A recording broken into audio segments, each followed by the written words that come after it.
Hala, ayaw niya magpa-unbox. Tadaan! Osmo Pocket 4P. Meron siya natin yung sticker.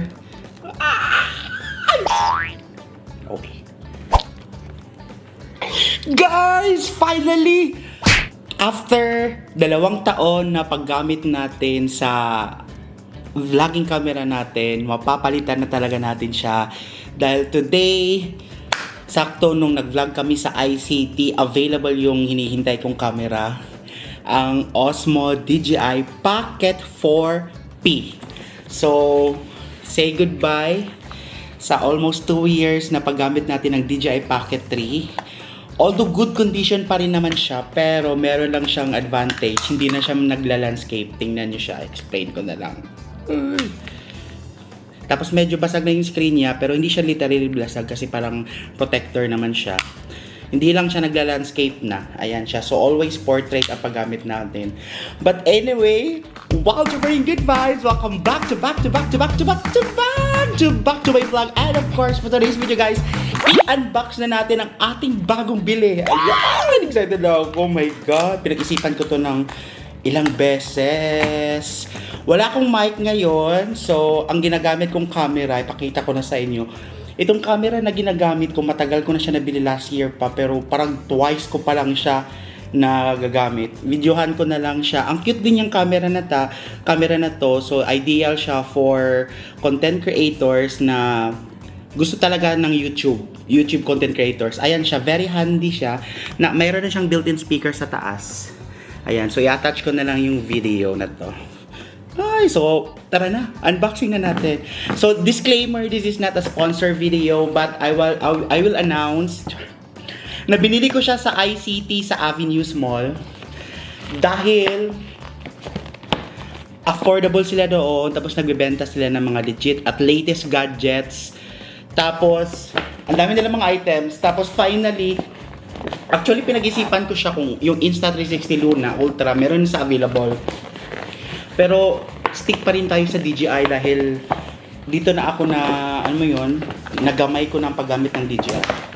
So eto na siya guys. Sa mga nagtatanong kung magkano to, so panoorin nyo na lang hanggang dulo dahil sasabihin natin kung magkano to.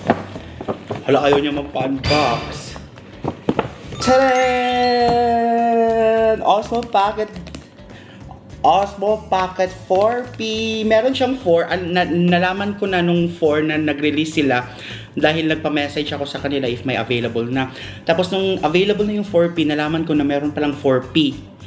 So sabi ko, nung available na ang 4, tapos nalaman ko na meron na palang 4P, sabi ko sige, hintayin ko na lang yung 4P.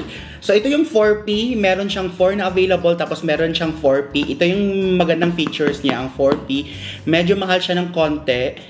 Tapos ang kinuha kong 4P is yung creator combo na vlog combo. So tara, unbox na natin. Ay! Okay. So ito yung bukas niya.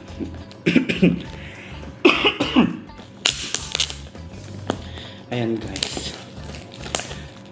So, explain ko lang. So, sa nakikita nyo sa lahat ng vlog ko for over 2 years, pag promotional vlog or advertising, ang ginagamit ko talaga DJI.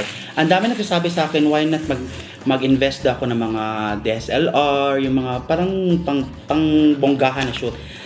Ang iniisip ko kasi ang mag-video camera sa akin. So, gusto ko yung, kung sino man yung mag-video camera guys sa akin, alam niya kung paano gamitin. So, ang DJI kasi is very suitable for all audiences. Ito na siya. Ito na yung full bag. Kahit teenager or bata na kahit walang aram sa camera, play ka lang, basta sundan mo siya. Napaka-ideal gamitin ng DJI kung hindi kayo medyo mateki. So, ito yung pouch niya. Same sa DJI 3 din. May pouch din siya. Pero nabili ko sa Kasya Timo na meron na siyang box na andyan na siya lahat. So, ganyan lang siya. Andito na yung speaker stand, extra battery, and everything. Tapos may case na siya. So, ayan. Gagamitin ko pa rin yung 3. Siguro sa mga daily vlogs. Pero pag mga advertising or mga promotional video, ang gagamitin natin of course, ang pinaka-latest na. Ayan, ganda. Ganda. Ayan na guys. Ay, let's start with, ayan, meron pa rin siyang yung mount niya pag maglagay kayo ng tripod. Ito yung nawala sa akin nung DJI 3, yung magnetic niya, nawala siya last time. So, at least, meron siya dalawa ngayon. Ito yung microphone niya. Iba na yung microphone niya. Kaya combo ang kinuha ko. Dahil very, ano na siya, tingnan nyo, konti lang, lit lang siya. Ayan siya. Tadang! Zoom ba siya? Ayan na siya. Tapos, sige, may natin, isa-isahin muna natin to para hindi siya makalat. Next box is, ano to? Okay, ito yung ilaw niya. Napaka-unique itong 4P dahil meron siyang kasamang ilaw. Ayan o. Ayan, ito yung ilaw na kinakabit niya sa taas. Which is yung 3, wala silang ganun. Next is, tapos, tagal-tagal ko na ni-review ang product na to, paano siya gamitin. Ito yung ano niya, parang siyang, ito yung remote control niya. Remote control ba tawag niya? Basta ito yung parang another control button niya na naka-separate sa mismong camera. Of course, the tripod, the wirings, yan, the charger, dalawang charger, baka sa charger ng isa. And of course, yung feather ng kanilang microphone. I love the microphone. It's very small na siya ngayon. Ayan. And of course, the camera itself. Dalawa na yung ulo niya. Nag-ano siya, nag-level up na talaga siya. Dalawa na yung ulo. Dati isa lang. Ulo. Lens. Ayan. Guys. Tanggalin natin yung sticker. Ayaw na! Okay. Tanggalin natin yung light.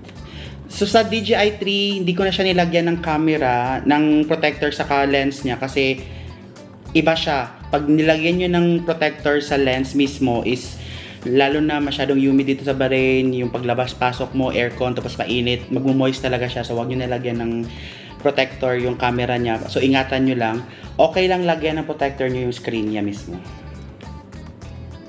Tere! Hello!